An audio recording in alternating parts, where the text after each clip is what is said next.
Hi friends, இந்த வீடியோவில் நம்ம என்ன பார்க்க போகிறோம்னா ஆட்டுக்கு என்னென்ன தீவனம்லாம் போடலான்னு பார்க்க போகிறோம். எக்ஸாம்பிள் கான்சன்ட்ரேட்டட் ஃபீட் அந்த மாதிரிலாம். ஸோ நாங்கள் என்னெல்லாம் தீவனம் போடுறோம், ஆட்டுக்கு என்னென்ன எடை ஏறுது அதெல்லாம் வந்து பார்க்கலாம். ஓகே ஃப்ரெண்ட்ஸ், வாங்க நம்ம வீடியோக்குள்ளே போகலாம். மெயினாக பார்த்தீங்கன்னா கான்சன்ட்ரேட்டட் ஃபீடு இதை பாருங்கள், இதுதான் கான்சன்ட்ரேட்டட் ஃபீட். இதை நாங்கள் போடுறோம். திரும்ப நாங்கள் நாற்று இருக்குல்ல, நாற்று தெரிச்சு போடுறோம். பொட்டையும் சாக்லேட் வந்து போடுறோம். சரி, ஓகே ஃப்ரெண்ட்ஸ், அடுத்து நாம கான்சன்ட்ரேட்டட் ஃபீட் எப்படி கலக்கலாம்னு தான் பார்க்க போகிறோம். ஃபஸ்ட்டு பார்த்தீங்கன்னா மக்காச்சோளம் 8 கப்பு 20 ஆட்டுக்கு. நான் சொல்கிற கப்பு பார்த்தீங்கன்னா செம்பளவுக்கு இருக்கும். ஓகேயா?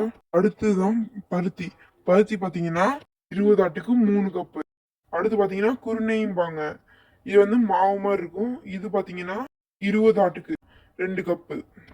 அடுத்து பார்த்தீங்கன்னா அரிசி. அரிசி பார்த்தீங்கன்னா 2 கப்பு 20 ஆட்டுக்கு. அடுத்தது பார்த்தீங்கன்னா குச்சி புண்ணாக்கு. குச்சி புண்ணாக்கு என்னதுன்னு கேட்டிங்கன்னா இது பாருங்க, இதுதான் குச்சி புண்ணாக்கு. இது பார்த்தீங்கன்னா 20 ஆட்டுக்கு 1 கப்பு. அடுத்தது பார்த்தீங்கன்னா லிவர் டானிக். லிவர் டானிக் பார்த்தீங்கன்னா இந்த கிளாஸுக்கு 20 ஆட்டுக்கு 1 கப்பு. அடுத்தது தண்ணி ஊற்றி கொஞ்சம் மிக்ஸ் பண்ணோம்னா இந்த மாதிரி வந்துடும் பாருங்க.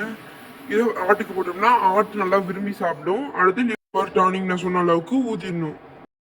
சரி, அடுத்து ஒரு நாளைக்கு எத்தனை வாட்டி இதெல்லாம் போடணும் அதை பற்றிலாம் சொல்கிறேன். காலையில் வந்தோடனே வாட்டி இந்த மிக்ஸ் பண்ணி வச்சதை போட்டுடணும். அடுத்து பார்த்தீங்கன்னா தரிச்சு வச்ச நாற்று போடுறோம். அந்த நாற்று பார்த்தீங்கன்னா வெட்டி வெட்டி வச்சதுன்னு சொல்லலாம். சரி, ஓகே ஃப்ரெண்ட்ஸ். அடுத்து பார்த்தீங்கன்னா பொட்டு பார்த்தீங்கன்னா சாக்லேட் வந்து போடுறோம்.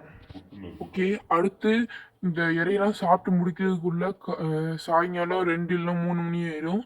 அதுக்கடுத்து பார்த்தீங்கன்னா கான்சன்ட்ரேட்டட் ஃபீட் திரும்பியும் போடணும். அடுத்ததாக பார்த்தீங்கன்னா கான்சன்ட்ரேட்டட் ஃபீட் சாப்பிட்டு முடிக்கிறதுக்குள்ள 4:30 அந்த மாதிரி ஆயிடும். அதுக்கடுத்து ஒரு வாட்டி திரும்பியும் தரிச்ச நாற்றை போடணும். தரிச்சன்னு சொல்லலாம், வெட்டி வச்சனும் சொல்லலாம். ஓகே, வெட்டி வச்ச நாற்றை போடணும். அதுக்கடுத்து பார்த்தீங்கன்னா அது சாப்பிட்டதுக்கப்புறம் பொட்டு போடணும். இதுதான் ஒரு நாளைக்கு ரொட்டீன். சொல்கிற மாதிரி போட்டிங்கன்னா ஒரு மாதத்தில் 5-5.5 கிலோ ஏறும். இது கண்டிப்பாக உங்களுக்கும், நீங்கள் ஆடு வளர்க்குறீங்கன்னு இந்த மாதிரி போட்டிங்கன்னா கண்டிப்பாக எடை ஏறும். நாங்களும் இந்த மாதிரி தான் போடுறோம். பாருங்கள், நல்லா வெயிட்டாக நல்லா சூப்பராக இருக்குல்ல. இந்த மாதிரி தான் நாங்களும் போடுறோம். சரி, ஓகே ஃப்ரெண்ட்ஸ், இதான் நான் உங்கள்கிட்ட இந்த வீடியோவில் சொல்லணும்னு நினச்சேன். இந்த வீடியோ உங்களுக்கு பிடிச்சிருக்குன்னு நம்புகிறேன். தேங்க்யூ.